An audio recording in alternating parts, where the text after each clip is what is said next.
Welcome to the Wisdom from Within podcast, where human stories inspire authentic connection and impactful leadership. My name is Jen Axe, and I am so psyched you're here. Let's get started. I am really excited to share Lynnis Woods-Mullins with you today. This woman is so authentic, so real, so rooted in her purpose, so alive in her messaging. She is a wellness expert. She is a student of life. She is serving hundreds of thousands of people around the world. She's incredible. She has multiple podcasts. I mean, the credentials go on and on. But truly what I love about her is her authenticity, is her ability to just connect, to be real. She's a collector. She's a collector of experts, and she brings wellness to you in a way that has never really been presented before, because it's varied and it's real and it's diverse. Everything she believes in, her values sit at the forefront. I love this woman, and I'm so excited for you to know her. Please stay to the end. Share this podcast with people that you know, because she's someone to know and she's someone to share with the people that you love. Let's get started. Thank you so much for being here, Lynnis. I am such a huge fan of your work, your focus to empower people to be their highest and best. And you do it so beautifully, and you've been doing it for so many years in so many ways. And it's truly an honor to have you here and speak about this topic, the wisdom from within, something that you are very familiar with. And I would love to begin by hearing about your relationship to that wisdom from within. For example, specifically, was there a time that you can remember? When was your earliest memory of hearing that wisdom from within and listening to it? And what was the result of that? Wow.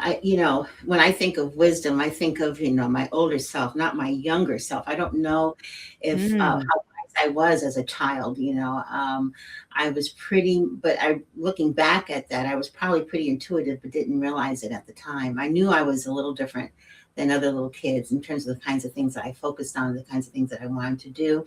But probably my earliest experience in true wisdom was when I was around 10 years old, and I was in grade, and my dad and my mom went to school with Martin Luther King. My dad was I went to Morehouse. My mom went to Spelman, which is a sister school across the street. And they were friends through his whole life. And when he was killed, I remember my dad coming home early. I remember my mom coming home early, and they were both sitting in front of the television, probably watching Walter Cronkite or something and looking at it. And I'm understanding that Dr. King has passed, but still don't really have a good grasp of what that really means, because I've never really had anybody close to me to pass before. And I do remember, though, Mom and Dad looking at each other and saying, okay, we're going home, because they're from Atlanta. So they went home. We went to his funeral, and Mom and Dad were in the church in Ebenezer.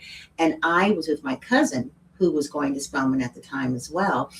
And we were in the march, the funeral march, to the and there was a lot of college students that were in there.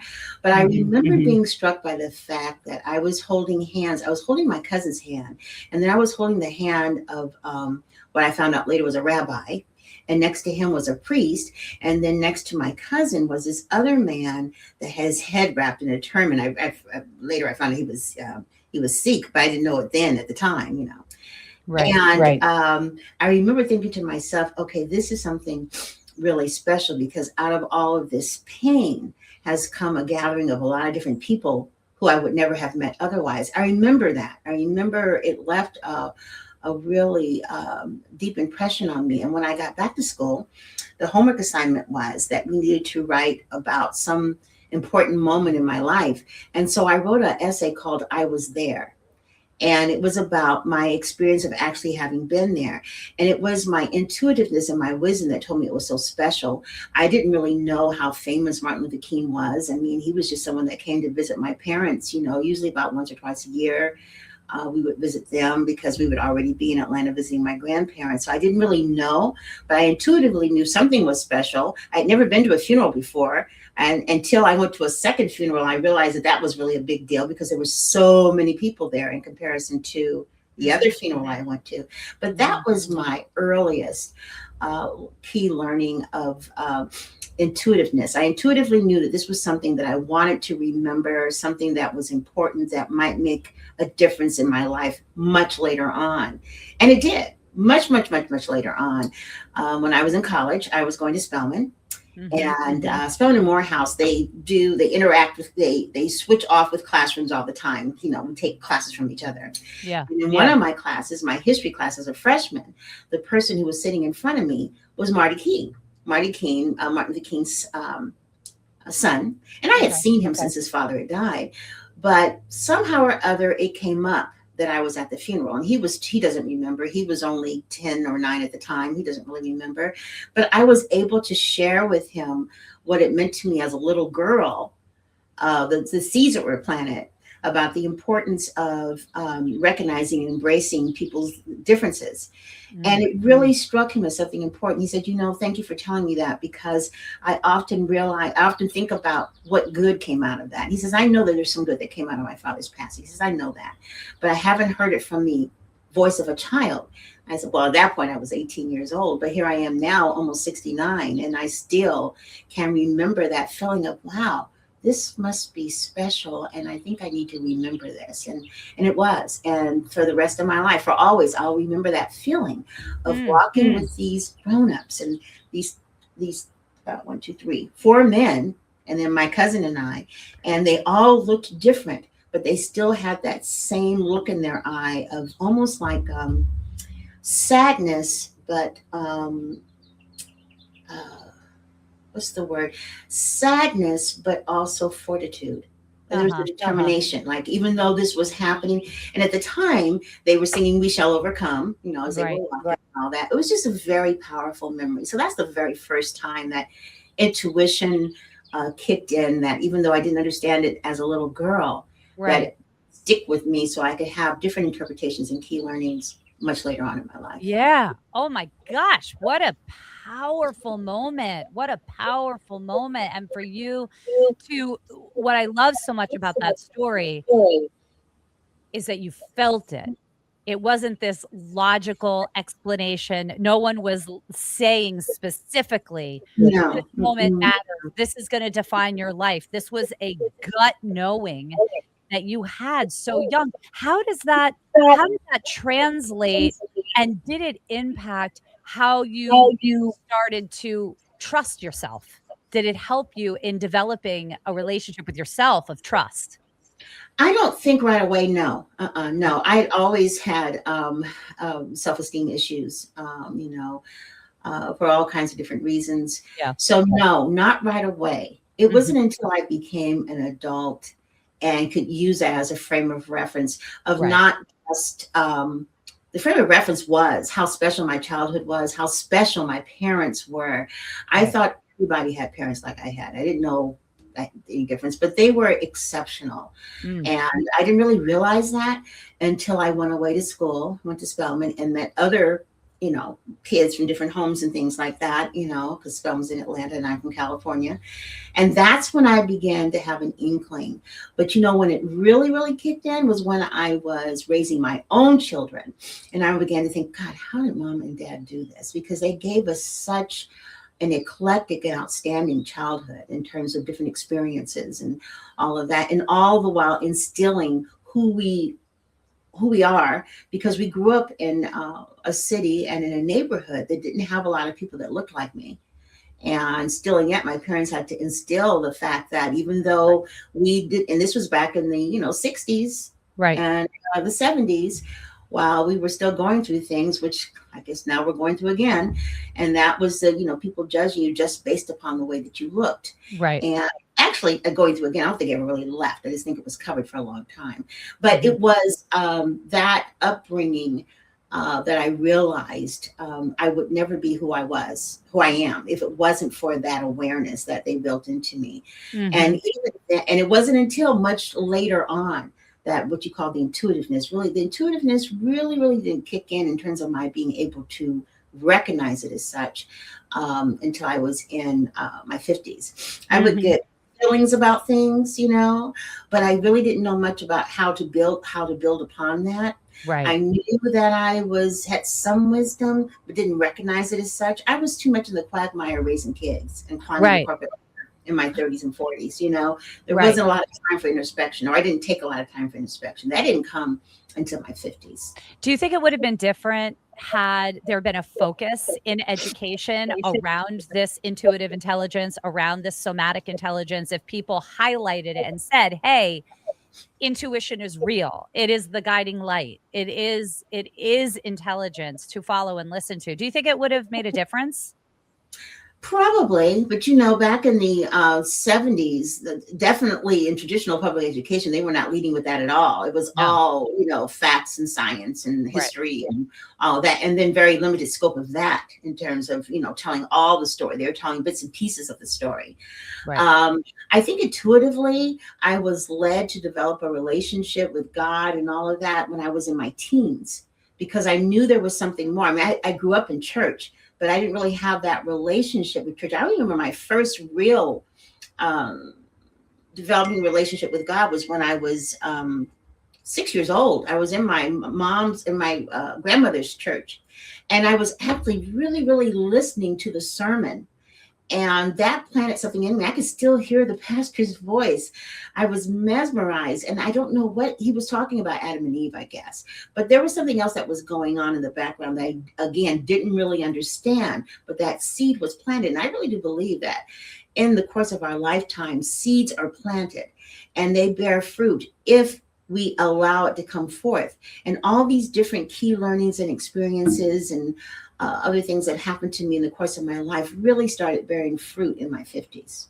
Right. Yeah. No, it makes so much sense. I totally get that. And the more people I talk to, and even including myself, it's like we don't realize that it's intelligence. We don't realize that it's wisdom to listen to until now. My hope, though, is that by having these conversations, people will recognize it earlier. I will understand it, which we are, and we'll share it with our children. And then that generation will really acknowledge and start to use that intelligence as an asset. How have you done that for your children? Do you give them these lessons intentionally? Are you focused on it? It's funny that you asked that, because I always tell my girls all the time, I have 4 daughters and their ages are 41, 38, 37, and 34. And I tell them all the time, if you could get whatever the concept is I'm talking, you can get this right now in your 30s or in your 20s, depending on when I was talking to them, your life will be so much different and so much fuller. And I have to say that they all use their intuition. And I wouldn't say that they're necessarily wise beyond their years, but I do know that they're way ahead of where I was in terms of looking at dealing in gray areas and looking behind, beyond what they see and reading between the lines. And I would like to think a lot of that has to do with just being around me and how I began living my life in my 50s, because there was a major, major shift in my life in my 50s. Yeah. So can you share us? Can you share a little bit? Yeah. Yeah. I walked away from corporate America at 51. I had been in corporate America for 25 years. And when I left, I was C-suite in human resources with a very large managed care facility corporation. And I had developed an anxiety disorder, which is a whole nother story.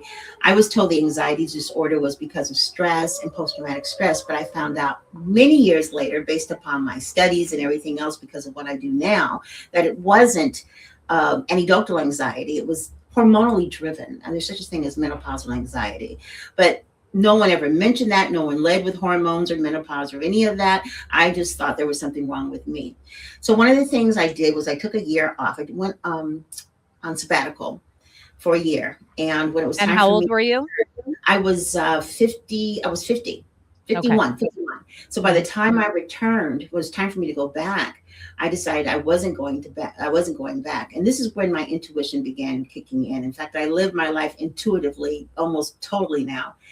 And I decided to walk away from corporate America completely and to build something else. I didn't know what it was, but I knew that, God had something else more for me than what I was currently doing. I didn't feel like I was, using all of my talents and all of my skills.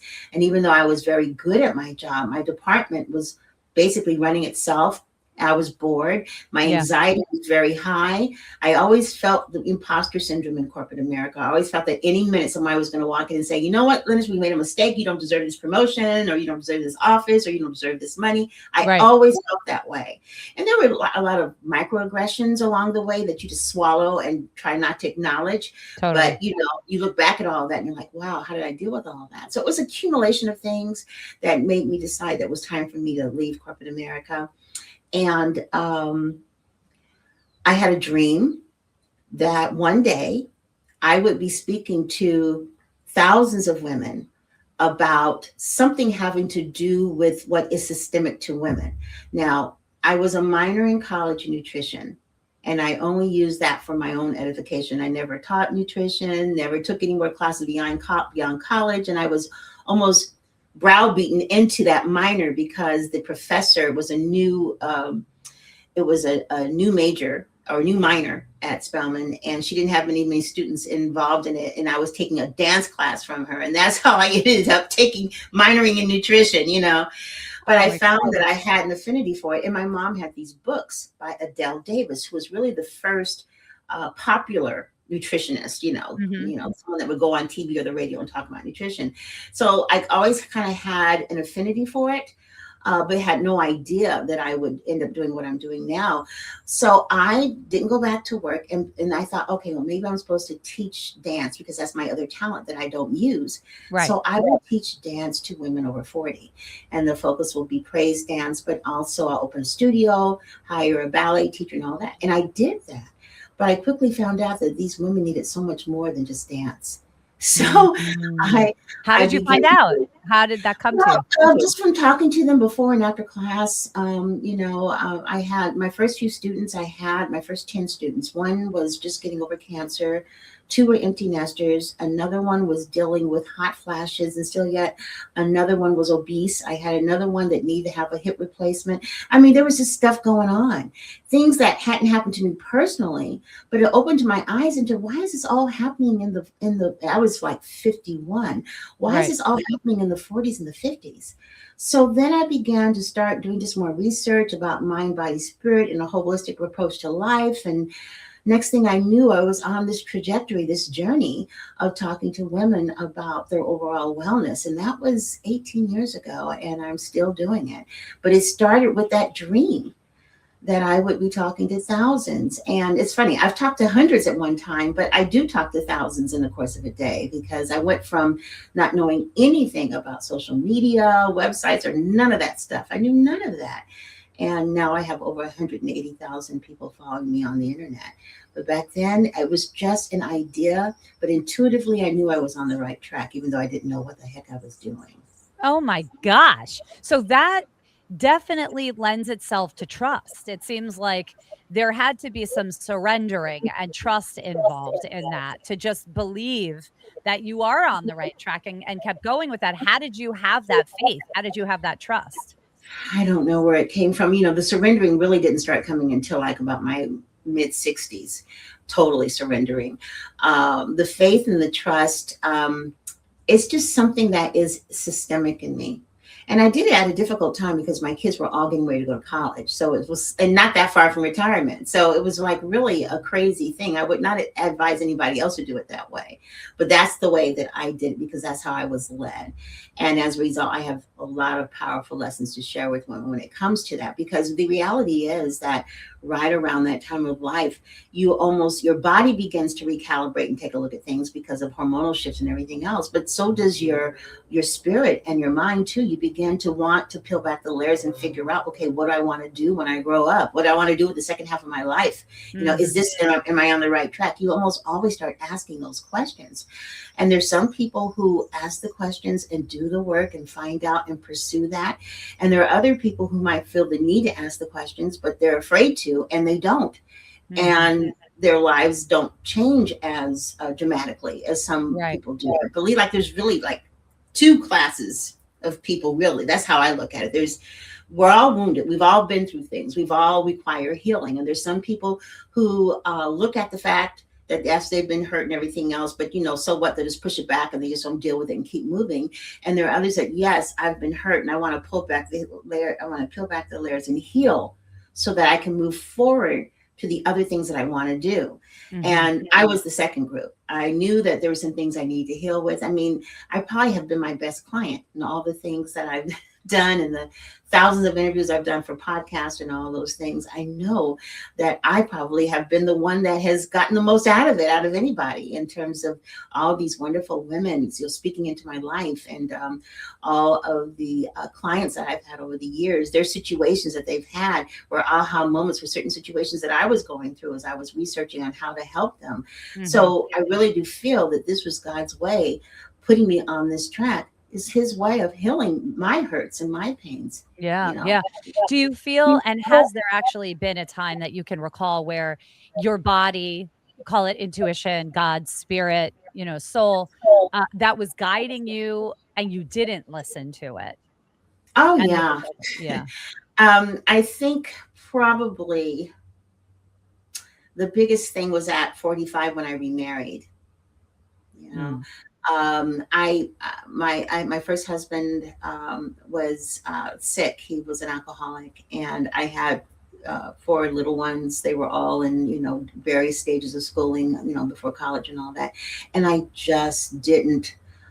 I just didn't want to deal with having to take care of him too. I could only see that. Now looking back at that, I might have dealt with it differently, but that's where I was at 45. Right. It was about me and the girls. Okay. So we got divorced, and then I met someone not too long after that who I'd known all my life since I was 4 years old.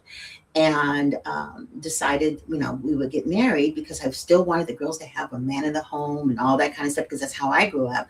I look back at that, and I wasn't really, my intuition all the way up to the day I got married, everything was like, don't do this, don't do this, don't do this. I was like, no, this is what I need to have. I was willful. And your first husband, second. The second one, your intuition was like, don't do this, don't do this. Right. Okay, but I did it anyway because I felt like this is what was needed. Right. And I was right. It was the wrong thing, not the wrong man necessarily, but the wrong timing, because getting married when you have young teenagers in the home, and they're all girls, if I look back, I would have waited. I still would have married him, but I would have waited until they had left the home, because that was just too much. Their dad was still around, of course, and then he was around wanting to be a dad to them, and it was just a hot mess. And on top of all of that was when I decided I wanted to open my business. So there was just a lot of change, and if I had it to do over again, I definitely would have waited, but I didn't listen to that intuition. But the blessing in all of that is that I've learned so much, so many cautionary tales. So many women consider, remarrying if they're not married already, or if they are married around their 40s or 50s or whatever, because things seem to shift. And the people who you thought were just so wonderful when you were in your 20s or maybe early 30s ain't so wonderful when you get to your 40s and 50s. Totally. That's just the way it goes. Yeah. But you have to, when you have children, you really have to take into consideration what's going on with them. And you really have to be honest with yourself. Who are you doing this for? Because ultimately, if you're doing it for yourself and you really are, and it's really going to help you have joy in your life, well, that's great. Because if you're happy, then your children are happy. Okay. That's right. If you're doing it for them and you're thinking, I'll just muddle through, that's not going to be a good recipe for success. Well, yeah. I mean, it really is that societal pressure, right? When you say that you did that partly because that's what society says, have a man in the house. I've got these 4 girls, right? And so we give our power away, and we turning away from that voice that's saying, no, no, no. Would you, though? It sounds like, yes, if you could do it all over, you may have waited. And there was a lot of blessing in it. You say now you've learned so much and you're Oh, sharing so yes. many I of these mean, lessons. Yeah. you know, God gave me the right kind of man for the business that I'm in, because he allowed me to do this and didn't think I was crazy and didn't leave me, because he married this woman who was successful, making over six figures, and then went from, that to zero for almost 5 years. But he still stayed and he supported me. And there's no way I would be where I am now if it wasn't for him. But Wow, it that's wasn't without beautiful. a cost. It wasn't without a cost. It was definitely a cost. Yeah, I always feel like whatever the detour is or the decision, I do feel like it's for us, it's not happening to us, it's happening for us, and that it is a detour in the right direction, because that experience obviously gave you so much wisdom to do what you're doing now. Yes, it really did. I have lived a whole lifetime since I've been in my 50s, in terms of all the different things that I've dealt with that I would not have encountered had I just, maybe stayed married with their dad or not left corporate America.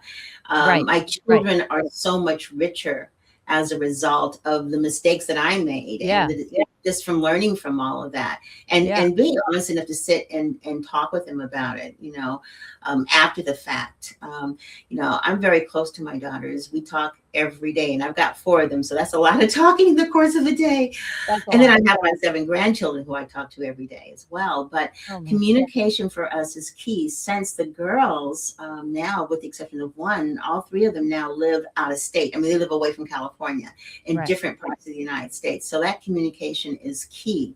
Mhm. And I truly do believe that, had I still been in corporate America, not working from home while they were in high school, the communication piece would have been different. But I Yeah. was home right there. So when they came home from school, I was able to sit down and talk with them, because normally I wouldn't be getting home until 6 or 7 o'clock at night. Right. Now I'm getting home at 3 or 4 and I'm there. And when they leave for school, I'm able to see them off and I'm there.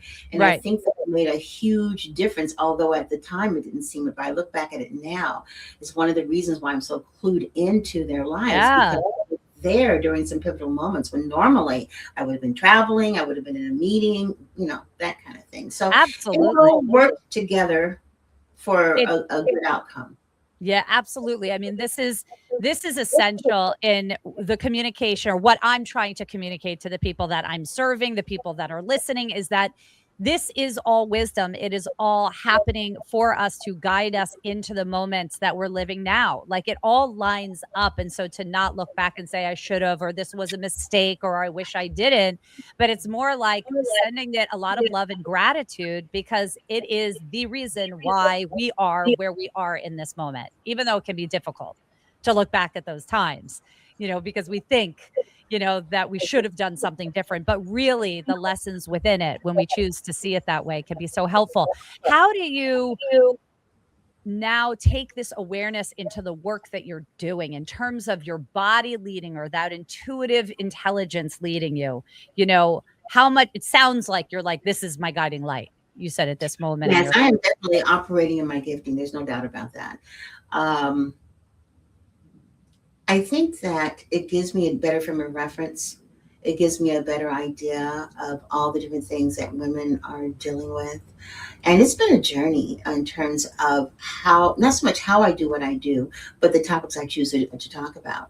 It has definitely been a journey. I started out with, Praiseworks, which is the name of my company, and that was dance and praise dance and all that. And I traveled all over the United States performing and all of that.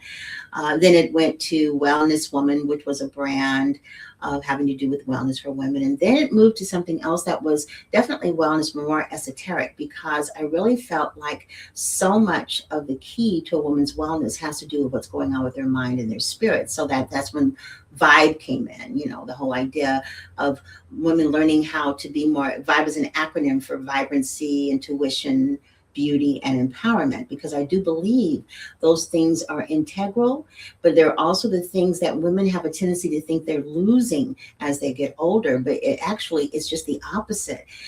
It can become enhanced if you allow it to be. I mean, all you have to do is allow it and recognize that you have it, and it's enhanced.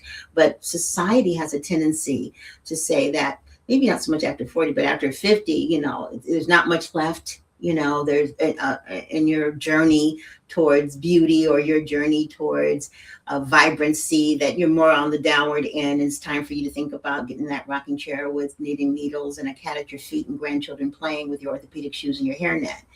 And that has totally changed. But I think somewhere in the background, in our mindset, that's still kind of there a little bit. Yeah, of course. It's amazing how many women I've talked to over the last, 10 years in my 18 years in business are feeling unseen, feeling not heard, feeling not valued.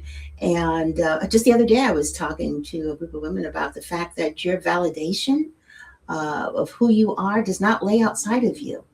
It's within. And, I had to learn how to do that because I kept looking for validation from my husband. Am I doing a good job, with my business and things like that?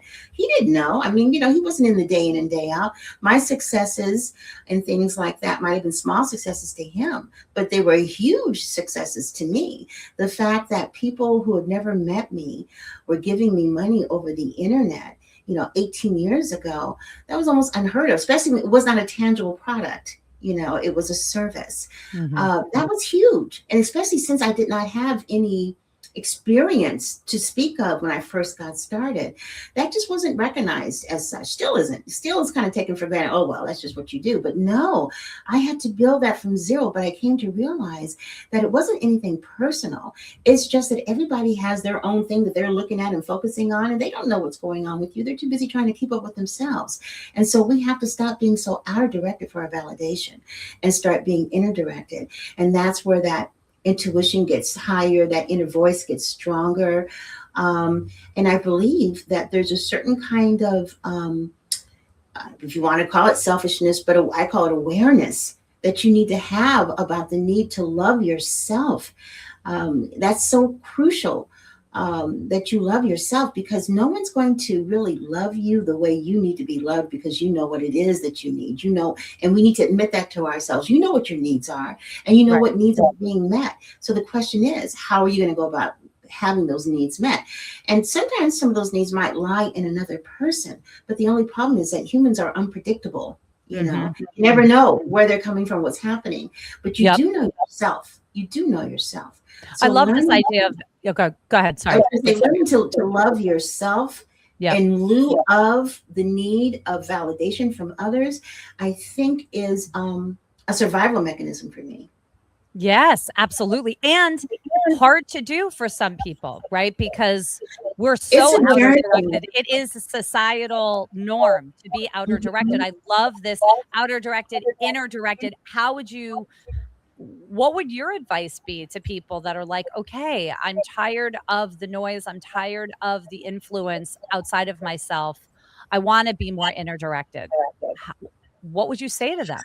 The first step is to start recognizing those things about yourself that you love and leverage that. Develop those things, speak to yourself about those things. And the other thing is to watch your words in terms of what you say about yourself and to yourself. Your brain doesn't know the difference between good information or bad information. It's just information. And it watches how your body responds to it, and then it decides whether to give more of something or less of something. When you are saying bad things about yourself, it's stressful. And the body recognizes that. The brain recognizes that. And as a result, it sends you more cortisol, which causes other issues. So you're really hurting yourself, not just mentally, but physically, when you start saying bad things about yourself. And there are times, unfortunately, where there may not be people in your life who are saying anything good about you. Not necessarily because they're mad at you or anything else, but they're too busy with their stuff. They may not necessarily know when you need to hear it. So you have to start basically advocating for your own self-love. And and I know a lot of people overuse the self-love thing. I don't have them come up with another term, but it's essential. Because it really is true. You can't truly learn to love someone else until you've truly learned to love yourself. And I think it's a lifelong quest. I don't think we ever get it perfect. It's a lifelong quest. But at least it should be somewhere on our bucket list. We need to have the awareness that it is necessary for us to work on taking better care of ourselves. I love this. I love this so much because it's very tangible. it might feel awkward at first. Some people, affirmations, I am love, I love myself, I love you, whatever it is. And, me with the power of gesture, adding the embodiment piece of that, calling in that energy. There are tools and ways to do it. And it's a bridge to cross. It's really a bridge to cross, and it's a habit to create, because you're so right. When we can love ourselves, then our vibration changes, and then we attract what it is we're meant to do. Right. So I love that. Go ahead. Yes, you're absolutely right. You do attract it. What happens, I think, energetically is that as you begin to feel better about yourself, it's amazing. There's this light that starts to emanate from you. And I can only tell you from my personal experience, when I was in my 30s and 40s, I guess I got some attention. I never thought of myself as pretty. I wasn't ugly, but I didn't think of myself as pretty. I thought of myself as kind of plain, kind of needed some work, but. And when I started moving outside of corporate America and redefining myself, one of the first things I did, it's interesting how sometimes, as they say, the universe conspires to help you. One of the things that happened is I developed an allergic reaction to hair dye. And I could no longer dye my hair. I mean, I tried. I went to emergency 3 times and could no longer tolerate hair dye. Okay, how old were you when this happened? I was like about between 49 and 51. It took me 2 years. So finally, my doctor was like, "Look, Lynnis, if you end up in ED one more time, I cannot guarantee that you'll survive it, because now my esophagus is swelling up. My face would swell up. My scalp was oozing. All this stuff was going on, letting me know you just can't do this anymore." Wow. So I had to stop combing my hair and let my hair grow out naturally, and my hair grow naturally. Now, fast forward, I was just thinking the other day, I've been wearing my hair or some form of my hair like this now for like 20 years. It seems just like yesterday, because for so many years I was just wearing it straight and regular. But I believe that this happened for a reason, because first of all, it gives me a testimony about listening to your body and living holistically, and then, allowing the universe or God or whatever you call it to work it out. I get much, much, much more attention now at 69 than I ever have before in my life. And it always leads with my hair. It always leads with my hair. But I also think the other piece of it is because I am operating in my gifting, because I do know how to feel joy every single day, no matter what's going on. That light radiates out.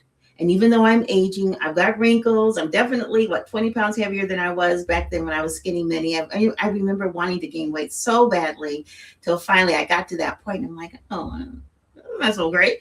But, I've learned to accept myself as I am. When you're comfortable with yourself, and when you are at that point where you are operating in your gifting, you're on the journey that you're supposed to be on, there's this light that emanates, and people are attracted to it. And I get men and women. It's so weird. It's so weird. I was out on Mother's Day with my sister and my daughter. And my daughter's 38 and my sister is 55. And they both look significantly younger than what they are. And then here I am with my gray hair, right? I can't tell you how many men walked up to me and my sister and my daughter were like, "What's going on?" They're the ones who are single, right? Right. Oh, God, that's funny. It's the light. It's the light that we're attracted to. When you're comfortable with yourself, when you're feeling, pretty good in your skin, regardless of all the crazy other stuff that's going on, people are attracted to that. Yes. You so embody this. It is so beautiful to be in your presence and to hear you speak about this. That light comes out of you. It pours out of you. And I love that story about how you couldn't dye your hair anymore. The universe was absolutely saying, enough. Let your light, your natural light, shine. And as a result, look at all you've done. I mean, you are really the example, or a beautiful example, of what it is to follow that intuition, to listen to the body, to allow it to lead. It is just your business is beautiful. Your impact is beautiful. And I love that you said it a few times. I am living my gift, or I'm gifting. What is it that you I'm keep saying? operating within my gifting. Yeah. Yeah. I mean, you can feel it from you, right? And that comes from time, it comes from awareness, and it comes from making a choice to really pay Yes. attention, right? And yes, and it's not an easy thing, Right. but it is such a joyous thing. And Yeah. I don't do a lot of time reflecting back. I'm always thinking about what's next. But when I really stop and think from whence I came, I mean, people used to make, my friends and family used to kind of make fun of me and joke around me that I would be sitting in my credenza with my computer like a mad scientist trying to learn how to build a website on Yahoo, and figuring out what Facebook was. And then I got this podcast. What is that? And all these different things. But I look at my body of work in the last 18 years and it's just blows my mind. But the real caveat is that I wanted to, before 70, because I'll be 70 next year, and I wanted to put a period at the end of the sentence in terms of all the experience that I had gotten. And I thought, well, that would mean maybe going back to school. And said, no, I'm not. I already have my master's, I have my undergrad. I'm not going back to school. I have all 32 certifications. Why do I need to go back to school? But something just said, you know what, Lynnis, go ahead and pursue your PhD. Let's get it. So I did. And I finished it 2 weeks ago. Yeah, I haven't told many people. I challenged my dissertation, got that all done, and I am now Dr. Lynnis Woods-Mullins. Wow. I still have a problem saying it out loud. I still kind of feel like, oh God, it is powerful. Can you say it again? Dr. Lynnis Woods-Mullins. One more time. Dr. Lynnis Woods-Mullins. And I haven't, this is one of my first public sayings of it. And I think part of the reason was that I kind of did it in secret because it was a personal journey. And it was really hard because I was still running my company, still doing collaborations, still being grandma. It was really hard. And if I failed, I didn't want anybody to know that I didn't make it through. And I'd already given myself permission to fail. I mean, these things happen, but at least I tried. But I was just resolute. And my advisors were, pushing me the whole time. Do it, do it, do it. And so now that it's done, I'm kind of like how I always am. Okay, what's next? What am I going to do now? Because I do have some other things I want to do. So. Of course you do. You're always going to be, striving and growing and serving. This is a beautiful segue to how can people work with you, be a part of your world, a part of your brilliance.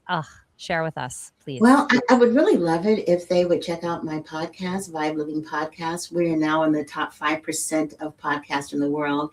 And I want to get to the top 1%, which is a lot of work. I know that.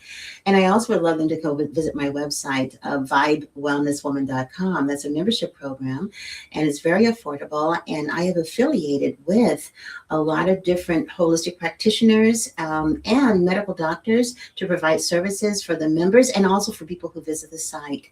So just go in there and just take a look at the site. And if you choose to belong, then you get access to replays for all of the workshops that we have. There's online courses that are there. And we have special blogs that are there, special podcasts that are there for them. And I've been growing this now since last September is when I did it. And it's really funny too, because another story of, doing something and not having any expertise, I started building it on a membership platform. And I just didn't really like the way it looked. Something was missing. So I just decided to build it myself. So what you see is what I did myself. I built that website. Now I'm pretty proud of that because it's very technical. There were many times where I was getting ready to throw my PC out the window, but I did it and I'm still doing it. And this is how I know that you're never too old to learn anything. You're never too old to pursue that dream, that passion, that something that you've always wanted to do. Because I believe that if God placed that within you, to want to do it, then you already have everything that you need to accomplish it. The only thing that's standing in your way is you and the thing going on between your 2 ears. But you absolutely can. I look at women like, Louise Hay, who, 5 years old, she started. Yeah, you can heal your life. Yeah, she didn't become a millionaire until well into her 60s. And I look at Jane Fonda, who's in her 80s and still doing it. I look at a woman by the name of Susan Taylor, who was the editor of Essence magazine way, way back. And she's still out there doing it. And she's 80 and she looks amazing. If there was anyone that I would want to be like when I grow up, it's Susan Taylor. Oh my gosh, she's just 80 years old. It's so interesting because you think, okay, who are the people you look up to? And many women, when they get to my age, some of them might say, well, everybody's gone, or they're all too old. But, I think that, the Creator gives you that next bar if you allow it. There's always going to be a next bar. If I'm so blessed to live to 90, there's going to be a next bar. What am I going to do for 95? That's how I've been living my life since my 50s. And I'm looking forward to seeing if that thousands of people I'm going to be talking to, because that's the next bar. I feel that everything that I've done is accumulating to something that He first told me in a dream, almost 20 years ago. Oh, Lynnis, absolutely beautiful. It is an honor to know you. I am so excited to just watch and be a part of your journey and just witness this true becoming. It's really just incredible.